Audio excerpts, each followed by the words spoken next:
50장부터는 북쪽에 있는 바벨론에 대한 말씀을 선포하시는데 이 바벨론에 대한 말씀은 시드기야 4년, 그러니까 이스라엘 백성들이 하나님께 징계를 받아서 포로로 1차로 잡혀가서 그 바벨론 땅에서 살고 있는 자들에게 전파된 말씀이라고 어제 설명을 드렸습니다. 그래서 하나님은 이제 70년간 포로 생활을 막 시작하게 된 이스라엘 백성들에게 먼저 이 바벨론의 의미가 무엇인가에 대한 이야기를 하시면서 전체적으로 바벨론은 하나님의 도구다라는 것을, 그리고 70년이라는 기간은 하나님께서 하나님 앞에서 한 번도 머무르지 않았던 하나님의 백성들을 고치기 위한 인내를 낳는 기간이며, 그 인내가 결국 연단을 낳아서 그들이 하나님을 향한 마음을 가지게 되고 하나님을 구하게 되고 회개하게 되는 연단을 낳는 시간이며, 그리고 그들이 그렇게 원하는 정결함과 하나님이 그렇게 원하는 거룩함을 만들어내는 소망을 이루는 바벨론은 하나님의 도구다. 하나님께서 소망을 이루려고 세우신 하나님의 도구다라고 어제 말씀을 드렸습니다. 자, 그런데 이 바벨론에 대해서 하나님께서는 전체적으로 모든 것이 다 도구죠. 하나님의 도구죠. 환난은 인내를 낳고, 인내는 연단을 낳고, 연단은 소망을 이루게 하는 바벨론은 특별히 그런 도구인데, 하나님께서 이 바벨론에 대해서 쓰시는 특별한 단어가 있습니다. 강조하시는 단어가 있는데 그것은 바로 바벨론이 하나님의 종이다라는 거예요. 바벨론 왕 느부갓네살 나의 종, 이렇게 표현을 하고 있다라는 것이죠. 하나님께서는 예레미야서를 통해서 두 부류의 종을 세우셨습니다. 한 부류는 내 종 선지자들, 이렇게 이야기를 하십니다. 그러니 하나님께서 하나님의 백성들을 돌이키게 하시려고 내 종을 세우셨는데, 그들은 하나님의 마음을 가지고서 하나님의 메시지를 가지고서 이스라엘 백성들을 돌아오게 하기 위하여 세우신 예레미야와 같은, 그리고 예레미야 앞에 있었던, 그리고 그 이후에 다니엘과 같은 선지자들입니다. 그들은 딱 한 가지 목적을 가지고 있습니다. 하나님의 백성이 하나님에게 돌아오게 하는 것, 그것이 그들이 세움받은 목적이고, 그들이 그래서 하나님의 종이라고 부름을 받습니다. 그런데 하나님께서는 또 한 부류의 종을 세우셨는데, 그가 바로 누구냐면 내 종 바벨론, 내 종 느부갓네살, 이렇게 표현하고 있습니다.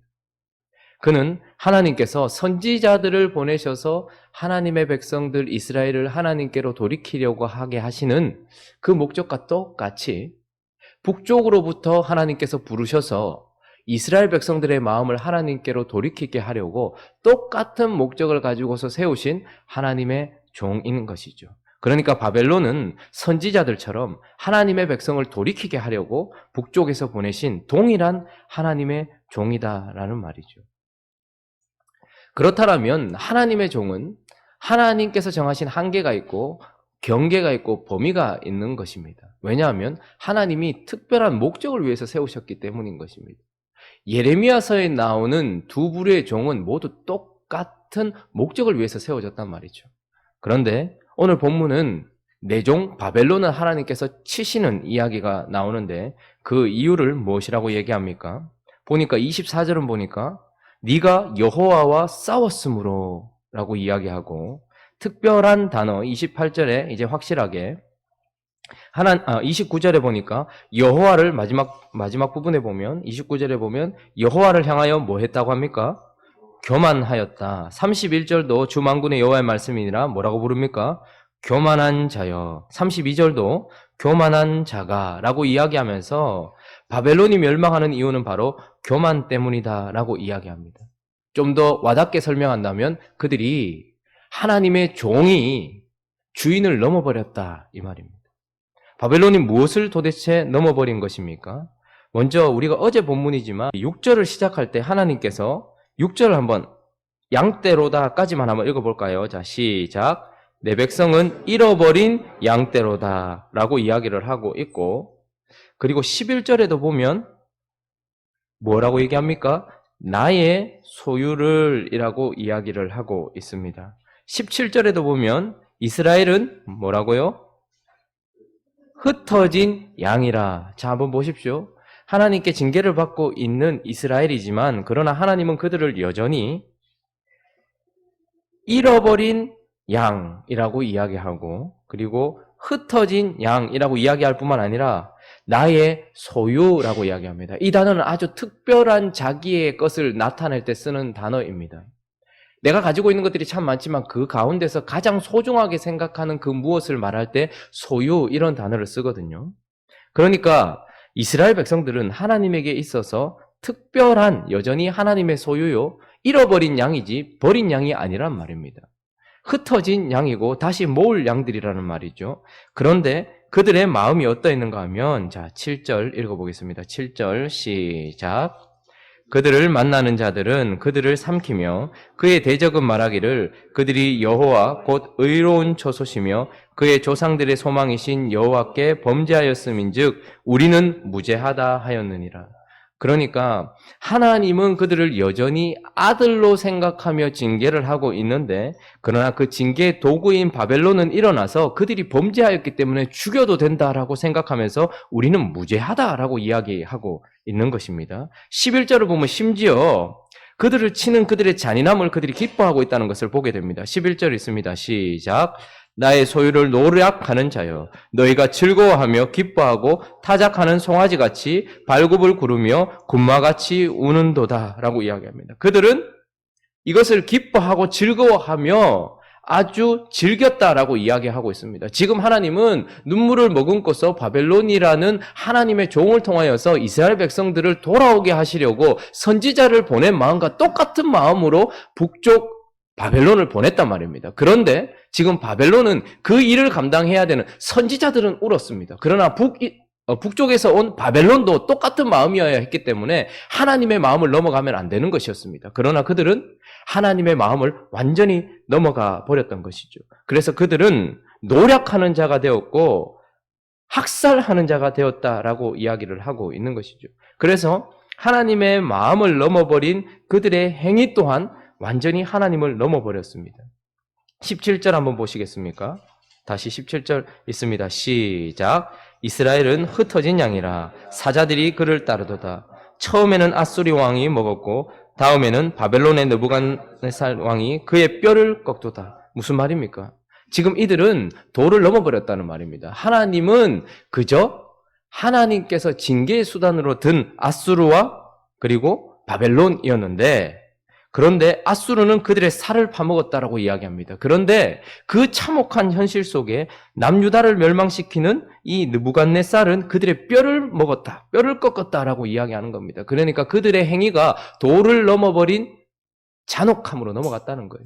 그들의 마음이 주인의 마음을 넘어가 버렸고 그들의 행위가 주인이 정한 범위를 경계를 넘어버린 잔혹함으로 가버렸다라는 말이죠. 그런데 하나님께서 이들을 치시는 이유는 그 모든 것들이 결국은 주인을 넘어버렸기 때문입니다. 28절 한번 보시겠습니까? 28절은 하나님이 바벨론을 심판하시는 직접적인 이유인데 읽어보겠습니다. 시작. 바벨론 땅에서 도피한 자의 소리여 시온에서 우리 하나님 여호와의 보복하시는 것 그의 성전에 보복하시는 것을 선포하리로. 하나님께서 특별히 지적하고 있는 것은 뭐냐면 그들이 하나님의 마음을 놓친 채 하나님의 백성 이스라엘을 대했다는 거예요. 이스라엘의 하나님이 세운 하나님의 종이 이스라엘을 대할 때에 하나님의 마음을 넘어버린 것 정도가 아니라 그리고 그들을 학대한 정도가 아니라 그들이 결국 뭘 했습니까? 사실은 성전을 파괴해버렸습니다. 하나님 자신을 업신여겼다라는 것이죠. 그래서 그들의 교만은 결국은 주인을 넘어버린 악한 교만이었기 때문에 그렇다라고 이야기를 하고 있는 것이죠. 하나님의 종이 하나님을 넘어버린 나라, 그것이 바로 바벨론입니다. 여러분 사무엘 하 18장 한번 가볼까요? 오늘과 비슷한 상황이 다윗의 삶 속에 일어났었는데 18장 5절만 한번 읽어보죠. 구약성경 493페이지 사무엘 하 18장 5절 자 읽습니다. 시작. 왕이 요압과 아비새와 이때에게 명령하여 이르되 나를 위하여 젊은 압살롬을 너그러이 대우하라 하니 왕이 압살롬을 위하여 모든 지휘관에게 명령할 때에 백성들이 다 들으니라. 자, 이 상황은 이제 반역을 일으킨, 그러니까 왕에게 주인에게 반역을 일으킨 반역자를 처단하는 상황인가 동시에 이 반역자는 누구입니까? 다윗의 아들입니다. 압살롬입니다.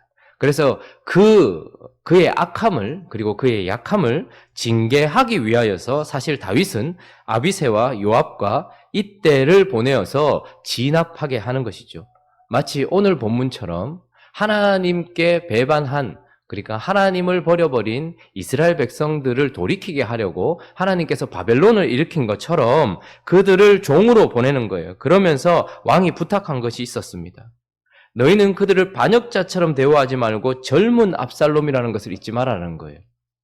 어려서 그렇고 철이 없어 그렇고 아직 잘 몰라서 그런 철없는 왕자라는 것을 잊지 마라. 내 마음은 그렇다라고 이야기하면서 너그러이 대우하라라고 이야기했습니다. 그러나 요압은 어떻게 합니까?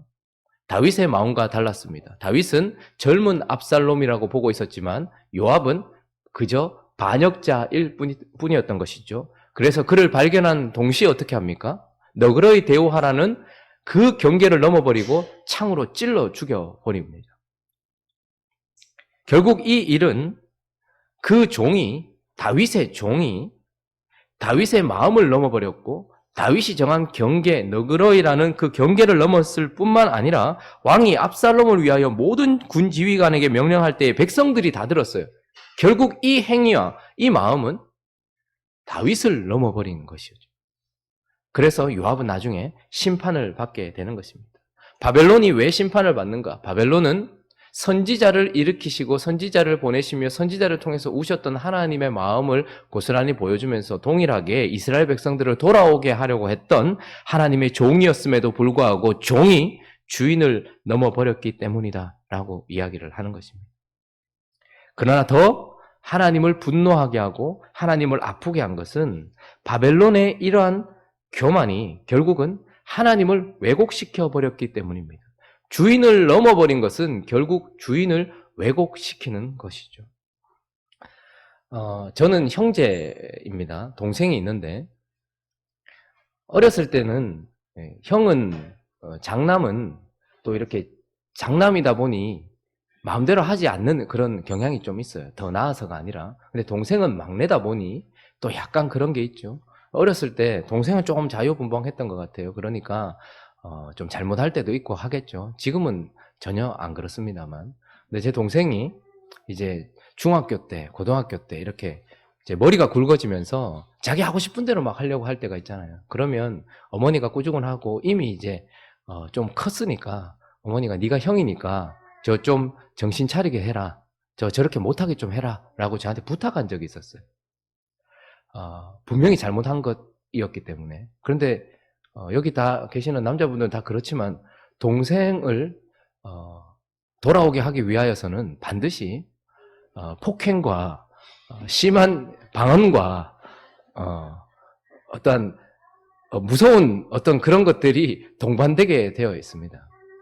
제가 친한 형이랑 이야기하다 보니까 형도 그런 얘기를 했어요. 저하고 친한 형이 참 지금 지나고 보니 참 미안한 것 중에 하나는 동생한테 그렇게 했던 것이 참 미안하다는 거죠. 근데 그때 제가 이제 제 동생에게 또 바벨론처럼 행동을 했던 거겠죠. 어머니가 상당히 속상해 하셨어요. 나는 성원이 돌아오라고 그렇게 하지 말라고 니한테 부탁한 건데 니는 왜 애를 반 죽여놨냐는 거예요. 근데 제가 그때 어머니에게 그랬어요. 저거는 맞아도 싸요. 왜냐하면 잘못을 지적하면서 이야기했는데 한 번에 돌아오는 사람은 없잖아요. 그러니까 저거 봐라. 잘못했는 것보다 더 나쁜 것은 그 잘못을 인정하지 않고 지금도 바락바락 대드는 거 저거는 맞아도 싸요. 저는 죽어도 싸요. 제가 막 이렇게 얘기했거든요. 다시는 어머니가 저한테 그런 부탁을 안 했어요. 그 이후에는 그런 부탁을 받지 않았음에도 불구하고 그를 돌이키려고 스스로 일어나서 심한 폭행과 알아들을 수 없는 방언과 지금은 말해서는 안 되는 그런 방언들을 동반하는 그런 것들이 있었죠. 그런데 그 이후에 제가 어머니의 마음을 조금 이해할 만한 때가 되었어요. 제가 대학교쯤 들어갈 때였는가, 제 동생이 이제 고등학교 좀 들어갈 때였는가, 뭐 그랬던 것 같아요. 근데 이제 제가 더 이상 이렇게 해서는 안 되겠다는 생각도 들었고, 그래서 얘가 또 잘못된 길을 가려고 할 때 자기 고집이 상당히 셌어요. 그래서 그걸 꺾을 수가 없는 거예요. 결국은 또 치겠다 싶어서 제 동생이 좀 좋아하고 또 따르는 형이 있었어요. 저보다는 어리지만. 그래서 제가 그 친구한테 부탁을 했어요. 야, 가서 성호이 좀 정신 좀 차리라고 얘기해라고 제가 부탁을 했어요. 그러니까 이 친구도 제 동생을 매우 이렇게 소중하게 생각해요. 자기 동생처럼 생각하는 친구였기 때문에 제가 이렇게 부탁을 했는데 저는 이렇게 멀리서 보고 있었고 밤이었어요. 교회 앞이었는데 제 모교회 앞이었는데 이야기를 하다가 언성이 높아지더니 얼굴을 막 때리기 시작하는 거예요. 그 친구가. 이제 제가 제 동생에게 했던 모습을 제가 본 거예요. 마음이 너무 안 좋은 거예요. 그러면서 어머니의 마음이 조금 이해가 가더라고요. 나는 저렇게 하라고 보낸 게 아닌데 나는 쟤 좀 돌아오라고 시킨 건데 그 친구가 물론 이성을 잃었거나 한 건 아니었는데 돌아오게 하려고 했던 것이었지만 그 당시에 그 모습을 보는 제 마음이 너무 아팠어요. 그리고 다시는 그런 부탁을 하지 않았습니다. 하나님께서 바벨론이라는 하나님의 종이라고 이스라엘 백성들에게 끊임없이 너희는 하나님의 백성들을 돌아오게 하기 위해서 북쪽에서부터 세운 내 종이다라는 것을 그들에게도 말했어요. 그래서 예레미야 40장에 보면 르부사라단이 뭐라고 얘기합니까? 너희들이 하나님께 반역했기 때문에 우리가 너희를 친 거다라고 스스로도 알고 있어요. 그리고 이스라엘 백성들에게도 바벨론의 멍에를 지라고 하나님께서 예레미야를 통해서 말씀하셨잖아요. 그래서 이스라엘 백성들 중에는 내가 바벨론의 멍에를 져야 되겠다 생각했던 사람들도 있을 수 있었겠죠. 그런데 그 바벨론의 행위가 너무 잔혹하고 성전까지 파괴시키는 그런 일들을 보면서 이스라엘 백성들을 향한 하나님의 마음이 너무나 왜곡되었던 일이 있었던 것이죠.